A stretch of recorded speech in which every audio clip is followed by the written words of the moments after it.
Welcome to the Vintage Sewing Machine, everyone.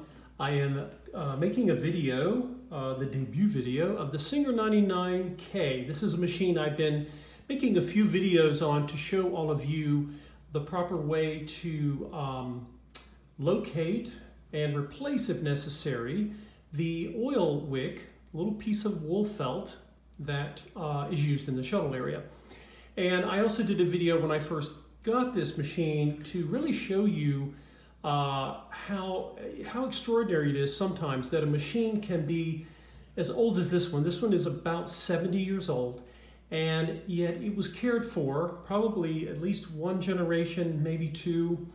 And you know, I've talked before about the painted finishes on sewing machines in the vintage era, and particularly those that have decals, such as those you see here. Of course, a black paint was applied, the decals were applied, and then a clear coat of either lacquer or shellac was applied. And you know, very often you get these machines, some of you have machines that have been overhauled and they have different levels of aesthetic appearance. Now, I just went through the whole machine and went through it the way I go through every other machine. And that might inspire some people to ask, well, why would you bother doing that since it looks so great? Actually, anytime a machine sits, and I never know how long it's sat for, I believe that every one of these machines needs to be gone through because, as I mentioned before, they go what I like to say, they're dormant and they need to be woken up. Even if they look as gorgeous as this one. And I don't fawn over machines very often because all of them have, you know, some patina for wear.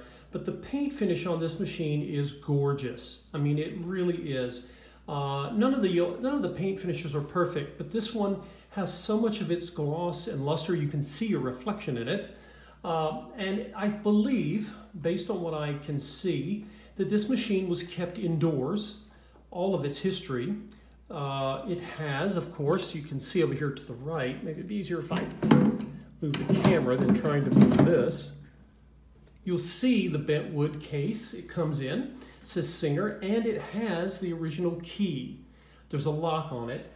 These locks were largely created not so much to avoid, you know, some kind of, you know, theft. It was really to prevent curious minds of young children getting to the machine and causing issues with it. This, of course, is the Singer 99. It is the 3/4 version of the Singer 66, but with the same amount of power. The reason I believe Singer created this machine was there were people who could not afford tables. Remember, I've told you in some of those prior videos I've got on sewing cabinets and tables, they were unbelievably expensive, as were the machines. And so some people wanted machines in a case. And if they had, you could get full-size machines, you know, in a case as well. And they're very heavy. This machine was slightly less heavy than the others.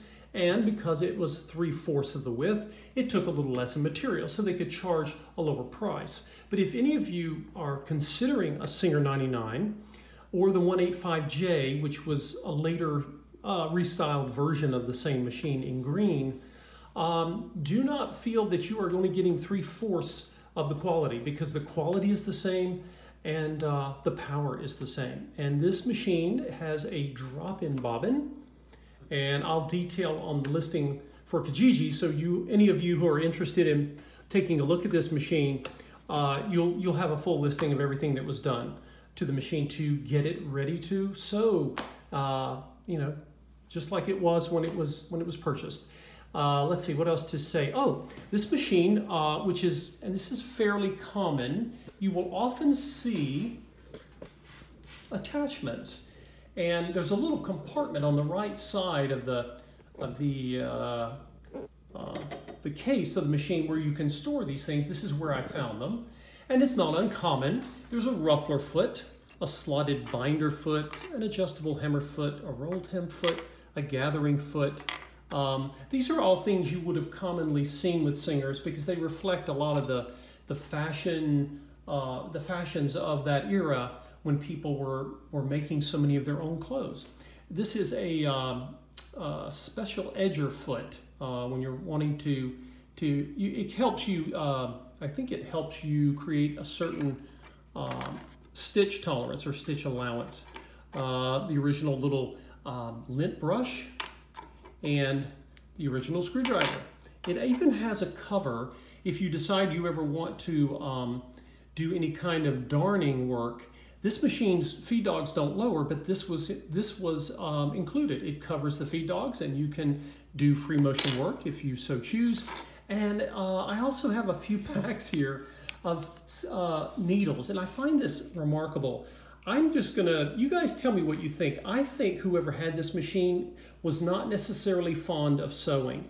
Just because lots of people in the vintage era sewed doesn't mean everyone wanted to or enjoyed it. On the left, I've got an old package of Singer needles, and I believe this is very similar to the packaging of those that were made in Germany. It's been a long time since home sewing needles were manufactured in Germany. This one is even older, and it says made in Canada. Now the machine was made, it says made in Great Britain. A lot of, Singer used a lot of their factories around the world to keep older models in production, and by doing that they could still offer them for sale. So they would, you know, they had distribution channels all over the world. So this machine would have been made in multiple factories when it was introduced. And then you can just sort of imagine Singer still wanting to keep it in production, but maybe they didn't need 3 factories around the world because they had new machines coming out. In any case, this machine is just unusually pretty. You know, I'll just say it's just pretty. You know, I didn't even have to, you know, I'm oiling. I always take a little oil to buff the finish, but didn't, you know, there was not even any soiling on the paint, which is very unusual. Anyway, this of course threads like any other 66, it threads just like a Singer 66. Very simple. It comes under the tension dials up to the take-up arm. There's a little thread guide here, and it threads from the left to the right. Let's see, what else to say about it? This is a great machine. As I think I mentioned this when I did a little short video talking about when I had gotten it. If any of you really want a strong, powerful vintage sewing machine, but you don't have room for a table, half of my clients have room for a table, they want them, and the other half don't. This is a great candidate, and you can, you know, the Bentwood case has a handle, but I always carry these things from the bottom because they're just so heavy. Anyway, I would encourage you, if you wanted a really strong machine that you could reasonably take somewhere on occasion, this is a great candidate. I actually found one of these for a friend of mine as a surprise housewarming gift, and it was the first sewing machine they had, and I picked this for that friend because it's you know, it has the drop-in bobbin, it has a simple threading pattern. If you're new to sewing, you literally could learn how to thread this machine in 10 minutes or less. It's really easy.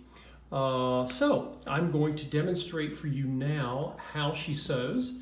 It is, again, it has the same power as a Singer 66. The only reason it's called a 3/4 machine, let's get a good viewing position here for you all, is because of its width, but it does not lack power in the least. And I've got some medium weight trouser material here with some seams, and we'll do a couple of different stitch lengths and we'll do multiple layers of fabric here to show it off for you. She has a light on the back, by the way, but we have gorgeous daylight today, so I don't need that.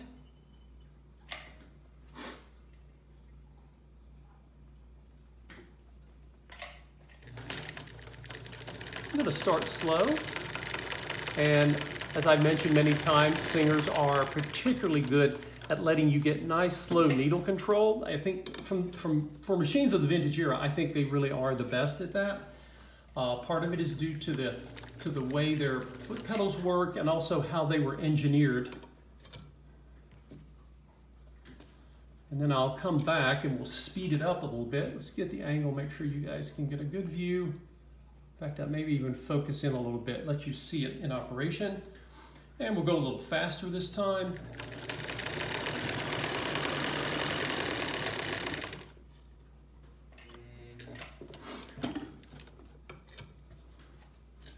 Then I'll come over here I'll do some of the little short, narrow, or the short stitch length. I always start with the long because the longs are easier to see on a camera.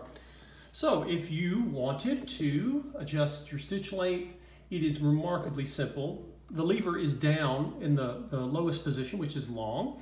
As you move up, the stitch length gets shorter. If you want to back tack, which I'll do in a moment, we're going to come all the way up. But for the short stitch, we want to be somewhere in here. And you'll see the fabric feed more slowly. And again, I can speed the needle up, I can slow it down.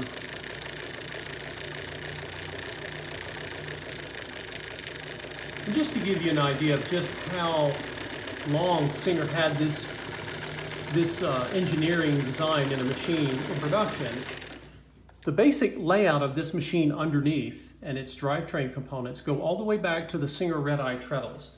And it's one of the reasons Singers are the easiest brand to find parts for, because they not only were they in business a long time, go back to long stitch, they kept their models in production for so long that there are parts for them all around the world. I can't really say that about any other brand, even though I love many of these other brands I've talked about. Okay, let's go back. What we'll do is we're gonna go back to long stitch, and then I'll show you it going into back tack.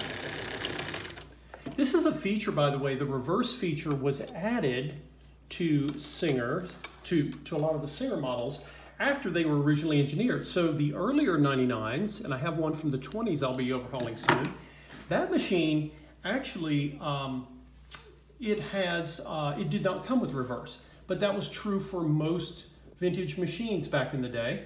But you can still sew with them. I don't really find it all that big of a deal. Let's see, let's look at, give you guys a little picture of the stitch quality. And you can see just really nice balanced stitches. I'll turn it over on the other side. And up here you can see where I got those very fine short stitches. Most of you would only use the short stitch if you were going to, most commonly it's used to sew knits. Now, this again, I mentioned this is a medium weight cotton, and it's got some, these are some serged seams. This was made in a garment factory. And I'll take 2 more layers and we'll just overlay these on top. So we've got 4 layers here, and again, I don't anticipate any issues. This machine is so powerful.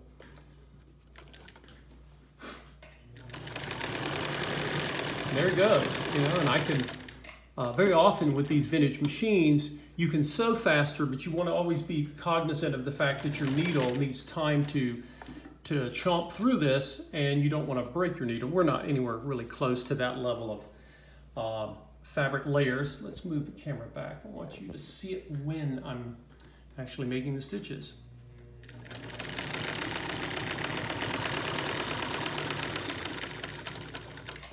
Like I say, guys, it's a little workhorse, and if you have a need for a vintage sewing machine that can sew lightweight material or heavier material, you can of course sew denim with these. I did that with a 66 once, and you can sew multiple layers of denim. The machines are just tough, and again, when you're looking for something a little bit smaller, you don't have a lot of options. Some of you who are quilters, or others of you, may love Singer Featherweights. This is not a featherweight. In fact, the Featherweight's body was made of aluminum.